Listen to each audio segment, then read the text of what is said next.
Hey everyone, and welcome to the Ballet and Beyond podcast, where we interview current and former professionals, teachers, patrons, and more from the world of ballet and dance. You'll get insight from top dancers and instructors in the industry, as well as local performers and educators as they talk about their experiences in the business. I'm your host today, Pete Commander. If you're from the greater Baltimore area, don't forget to check out Charm City Ballet, located in Cockeysville, where we offer classes for all dancers ages 3 through adult. Visit www.charmcityballet.com for information on classes, auditions, and upcoming performances. This is episode 3 of Ballet and Beyond, and we're excited for today's guest from ABT, Alex Basmagy. After starting her training at the Academy of Dance Arts and later at Studio Maestro in New York, Alex joined JKO School in 2004. After graduating, Alex moved to Spain, where she spent 3 years as an inaugural member of the Correa Ballet Castilla y León in Segovia. In 2011, she returned to New York and joined ABT as a core member. Thanks so much to Alex for joining us today. I'd like to start by talking about your path that you took going from JKO school to actually becoming a company member at ABT. Tell us a little bit about that and your time in Spain. Sure. My path was a little different than most. I started at JKO school when I was probably about 16 years old. It was the first year the school had opened. There was only 12 of us in the whole school, so it's pretty different to how it is now.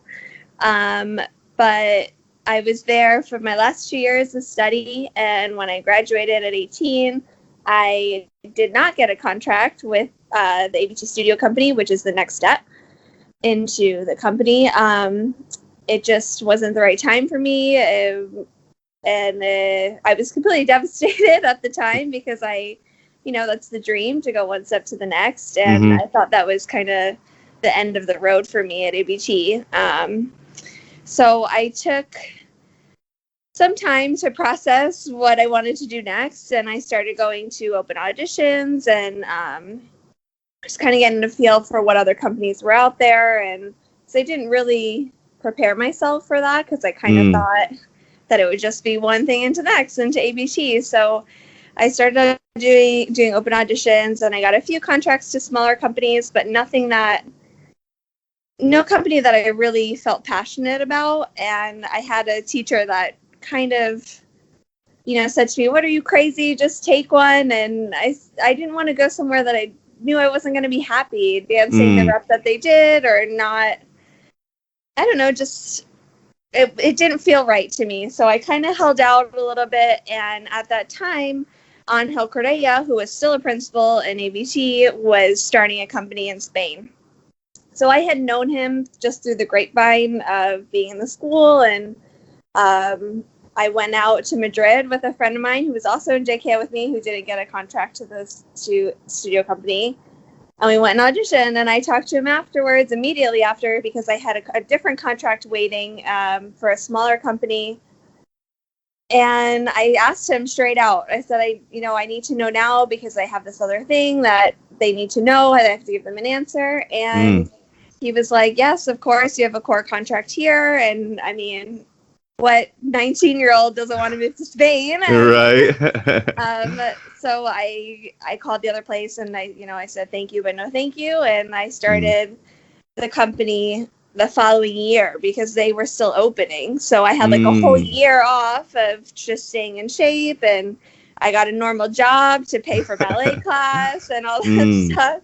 I was working in a retail store and taking class when I could, I took like 2 classes a day every other day, and then I would just take class in the morning and go work the rest of the day on the off days. And so I was in Spain for about 3.5 years. Okay. And it just, it felt like time to try again with ABT. I was always in the back of my head the whole time that I was there. I never really let that dream completely diminish. So I was visiting my parents here because my parents are in New Jersey. Okay. And I came into class with ABT 2 days, and then I went to Boston and took class with them for 2 days because I was just trying to get back to the States to see if it was time. And ABT called me and they said, "Can you start Tuesday?" and I Wow. didn't go back to Spain. Wow. Yeah, so that's kind of my path into the company. It was, it took a loop, a side, what's the word I'm looking for? A sidetrack, I guess. Right. But, that was 8 years ago now. Mm. So I've been there since then. Wow. Wow. Yeah. So what can you, if you were to talk to somebody who was also, let's say, coming out of JKO school or another academy, Yeah. what sort of advice would you give them about navigating a career in dance? I think it's so easy in this world, in the dance world, to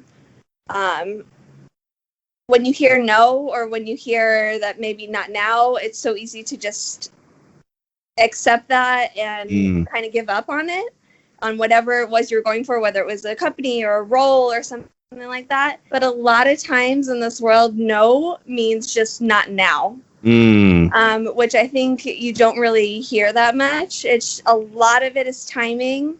A lot of it is what type of dancer they need at the moment, who can fill this role at this time. So I think of course it's going to be discouraging in that moment, but to not let it sink to the point where you give up on it, to just kind of maybe use that as fuel to work on something different with yourself, whether you can work on a technique or work on your artistry or work on whatever you feel like can maybe push you more into that next step. Right. Right.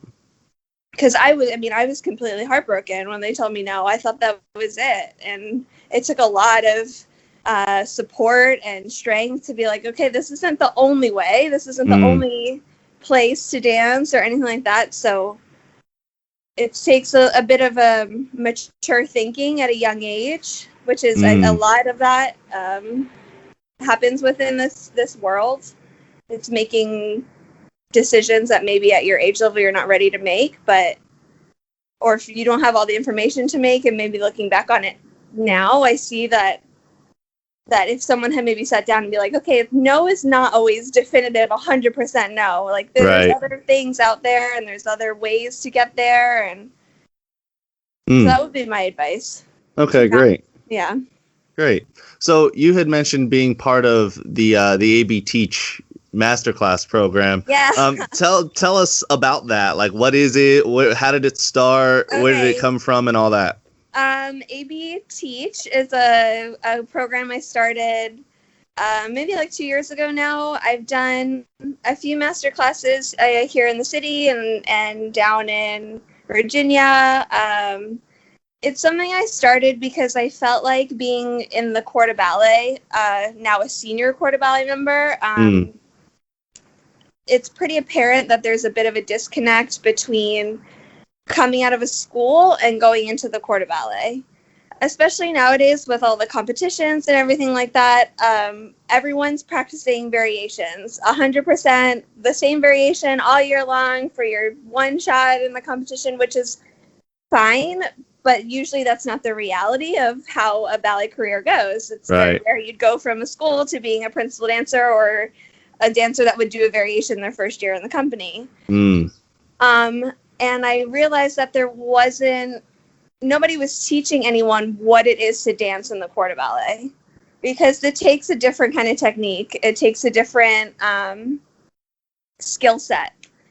So it was something that I had started, and not just within the Corps de Ballet, but also a different artistic quality of dancing in a company than in a school. So it was kind of tying those two things together, starting right away from ballet class. Yes, we would focus on technique. We would focus on building strength and all that, but also incorporating the artistic side right from class. So like the use of the port de bras and the use of the head, not just getting stuck looking at the mirror with no feeling behind any of it. So we started talking about that right from the beginning, and I had people from ABT from all different ranks coming and teaching class. So sometimes it would be like Isabella Boylston taught a ballet class, which was also fun because people get to see her on her normal level and not just up on stage. So that I think was fun for people, because she's she's very, she's funny and she's very down to earth. So I think people were surprised to see that. And then we had a few other people teach a variations class, and then, like I said, not just executing the steps, but more the feeling behind it, why you're doing it this way, what the story is to this particular ballet, because a lot of times people don't even know the stories to these variations that they're dancing, who they are in the greater scheme of the ballet, which influences the steps. So we did that, and then I would lead a corps de ballet workshop where we would do either the entrance of swans from Swan Lake or Giselle peasant dance or something like that, the things that you are going to dance majority of the time when you first join a company. So we worked on following in a line, staying in line, dancing one behind the other, pattern work, running, because there's a lot of running involved in corps de ballet work, things like that, that you don't really, until you do it, you don't really understand how it kind of works, because you're not alone out there and you all have to work together. So it's interesting to see, and a lot of the dancers afterwards were like, yeah, I never realized, like, this is what it took. And I said, especially for me, I'm a tall woman, so I'm usually in the back, so you have to adjust your dancing to fit behind a woman who's leading the line who's maybe like 5 inches shorter than you. So you have to really adjust what feels comfortable or what you feel is natural. You have to kind of hone it in a little bit and really breathe all together, move all together, making sure everyone's ready to go before you run and everything like that. So that's kind of what I did. I was trying to bridge the gap between school life and company life, so people had a more realistic idea of really what it is to join a ballet company, what you're really going to be doing in the beginning. Right. I know a lot of the dancers we've worked with tend to think of their own core work as more like a throwaway type of, they're just there. So why is it important, like, for dancers to learn to dance in the corps and to be a member of the corps de ballet? So, the corps de ballet is, I mean, anyone that you talk to is the backbone of any, especially full-length classical ballets, but even in contemporary work. We are the thread that keeps the story all together through classical ballets. We are creating the scenes of whatever it is, whether we're doing a big palace dance number and we're guests of the lead characters, or your villagers in the town, you are setting the tone for the whole rest of the story. And without the aid of the corps de ballet, without the support of the corps de ballet, the principal dancers can't do their job of telling their stories either, because it's usually a group effort. It's a group scene. It's really, they're the supportive cast to the rest of the principal dancers, which if you just picked apart a patata from a big classical ballet out of context, there's no story. It's just steps. Right. But then you put people around them and you have them involved with them, and then you see, well, this is where the story unfolds. So, and then also as a corps de ballet member, to dance with these people and to know that your role is so important is so self-gratifying, because you can create these beautiful images that look like paintings, but live paintings on stage, and take pride in the fact that you're a part of this. It's self-rewarding, I think. And no part is a throwaway part at all, ever, in the ballet world. So glad you said that. And you should take every role that you do with the same importance, because if not, then why? You should always care about what it is that you're doing, no matter if it's dance or not. So why? There should never be a thing that you're like, this doesn't matter, because it does matter. So when you were in Spain, you were doing principal roles and soloist roles. Is that accurate? Yeah, I did a bunch of variations, and I did get a chance to do a few principal parts, yeah. So tell us a little bit about the difference between those to positions and sort of the training and lifestyle factors that go into each of those and how they're different. So in Spain, yeah, I did a bunch of mostly soloist, like variation roles. And then I did get the chance to do, I learned Gamzati from Ballet, but I just understudied it. And then I did a principal role in a Christopher Wheeldon ballet called DGV, which that was like my big principal role that I did there. Still being a member of the Corps de Ballet, I was still in the corps there. Okay. But it's different in, I don't want to say pressure, because everyone feels the pressure to perform well, but in knowing that almost all the time there's people watching just you is different than in the corps, because in the corps it's kind of the overall picture. You're part of a bigger being, and in a soloist and principal environment, it's you're being watched by the majority of the audience. Right. So I think it's just like knowing if you have one little slip up, that you're like, oh, people definitely saw that. But sometimes, I mean, most of the times the public doesn't even realize. We realize, or maybe the artistic staff realizes. Right. So I think it's that, and then the difference between like dancing in Spain and dancing in ABT. ABT is very fast paced. There's not a lot of rehearsal time for anything really, so you have to be very quick and very secure and confident in what you're doing almost from the get-go. Whereas in Spain, the schedule was a little bit more, it wasn't as demanding, so we had more time to prepare, so you felt a little bit more comfortable when you did step out on stage, because you had been rehearsing this role for a lot longer. Sometimes in ABT you have like 3, maybe 4 rehearsals, and that's it. And then you're out there in front of, at the Met, it's like 4,000 people. Right. Right. So there was a difference. That's like a big factor with depending on what company you're in. Because I did a few seasons ago, I did my first like variation with ABT, and I remember feeling very nervous before. Not just because it was ABT, but because I felt like the prep time was so much shorter than variations past that I had done. Okay. So it's just like, you didn't have a lot of time for it to sink in and feel comfortable with it. How much guidance do corps members get from the directors in creating character and maintaining, like you said, the overall picture? It's actually really pretty well done. In ABT, we have, so each group, like Corps de Ballet women, Corps de Ballet men, soloists, principals, have pretty much their own like ballet master that works exclusively with that level, with that group. So we get most of our information from that one person, and then every now and then Kevin McKenzie, who's our director, when we have our big group rehearsals, we'll emphasize what needs to be done in certain parts, and he's very, very, very big on acting and keeping within character. I also do a lot of character roles, not like character dancing roles, but character roles within a ballet, like the Queen or the Countess or things like that.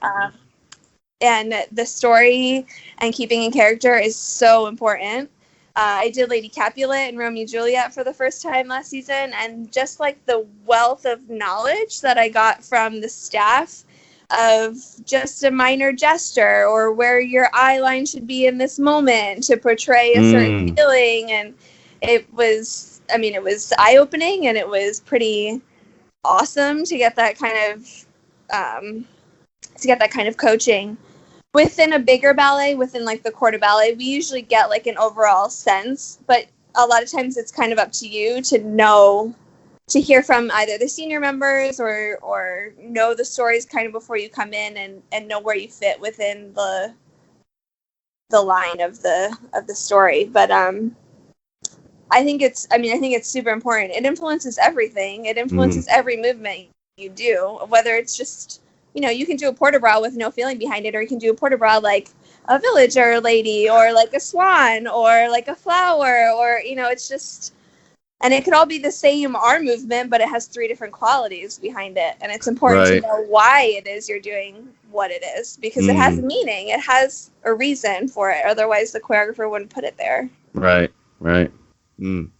So, last subject. As some of our audience knows, you're only a few weeks away from your due date. And it's a boy. Yes. It is a boy. Yeah.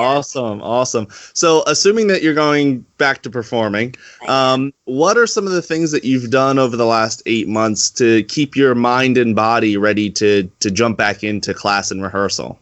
I performed still with the company until I was about 16 weeks pregnant. Okay. I was still dancing. I did Nutcracker before the company. Nobody knew that I was pregnant during that. And then I did 2 tours of Harlequinade, or Lexi Romansky's Harlequinade. One to California and one to DC. And DC was my last hurrah for a while. And so after that, I was taking class pretty regularly in the beginning, because it's super important to stay active, especially if you were active beforehand. They kind of tell you to try to maintain the same kind of routine. I mean, obviously not as demanding as stressful, but to not just all of a sudden like plop on the couch for 9 months. Right. So I was taking class pretty frequently, and then I was getting bigger and it was getting a little bit harder.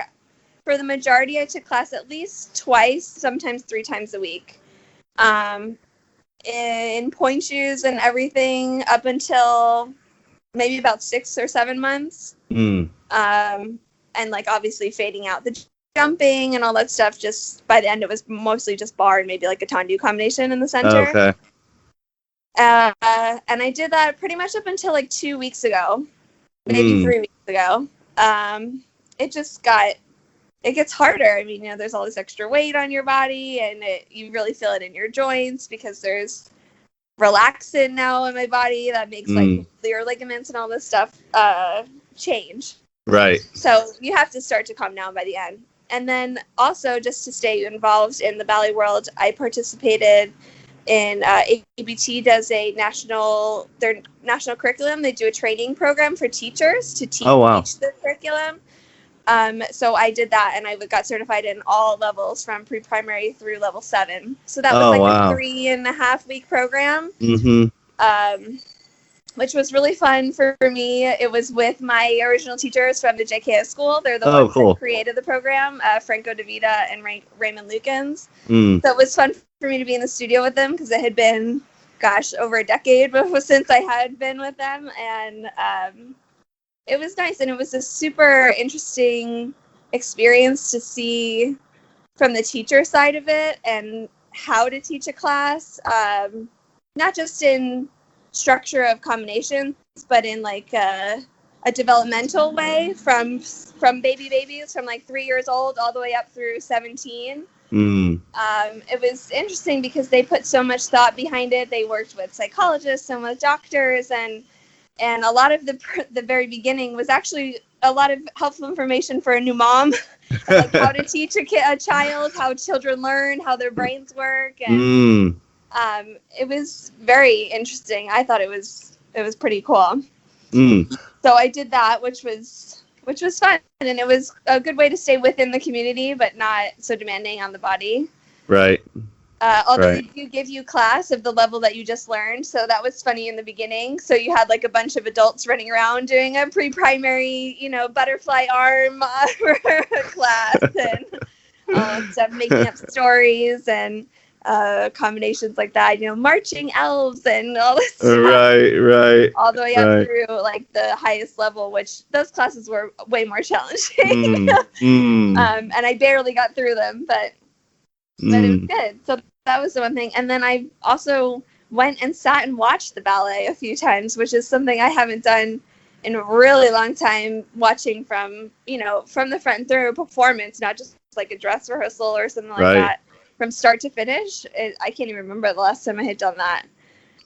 So what are some things that you, having done that and it had been a while, what are some things that you sort of noticed about your company, your fellow company members, and things that made you think of about yourself that you wouldn't have thought of without having sat and watched? Right. It's funny. So to get away too from this from a while, like your perspective kind of changes a little bit, because I haven't been in the studio with the company in many months now. And it was funny to see some people like who stood out to me on stage, who maybe when I was in the studio with them, I didn't really notice them as much. And vice versa, people that I thought were gonna like blow my mind from the front, I was like, oh, that was a little underwhelming, and things like that. You start, when you're so in it every single day with the same people, you start to just get ideas of certain people, the way that they dance and their importance in the company. And then to step away and to watch from the front, you're like, wow, that's interesting. That was surprising to see that I had this person wasn't even on my radar before. And I was like, wow, I picked up on them right away. And it kind of made sense too, then, like some casting things that you've seen over the years. And because a lot of times that's really hard to understand when you're in it too, because you don't really see the perspective of the director from the front. And there are people that just dance differently on stage than they do in the studio. So that was interesting to me. It was cool because the company did a new ballet this year.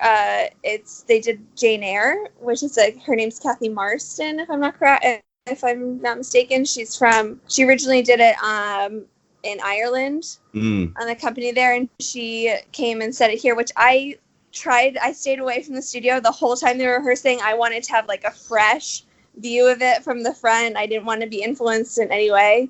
And it was really interesting to sit down from the front, and like the orchestra started to not know anything about a ballet, to not even know the music of the ballet. I was like, this is such a weird feeling. I have no idea what I'm about to see. I really enjoyed it. I thought it was cool. So that was interesting too, to have the perspective of almost like a first time ballet goer, because I had no idea what I was about to see. And then I think it's just like on a personal level of how I felt now going back into the company. I think maybe some things that we make into such a huge deal in the moment, when you step away from it and watch it from the front, that you realize that maybe it's not such a big deal. I mean, yes, it's important for spacing to be correct and for lines to be straight and all that stuff. But it's more like we were talking about before, like the overall feeling of what you're trying to portray is what you really see more than anything else. Especially at the Met. I mean, the Met's a huge theater. So all these little teeny tiny things that sometimes we get so upset about, or we get ourselves in a snit about, I was like, wow, I didn't even realize or see any of those things that were happening. Because, I'd go back and talk to the dancers after, like, did you see that? Did you see this? Did you see? So, no, I didn't see any of that. And I have, like, a trained eye. I'm not just... And I guess I could tell if something was maybe a little under-rehearsed or something like that. But all these things that people were saying, I was like, wow, I didn't notice any of that. Like, you couldn't tell at all.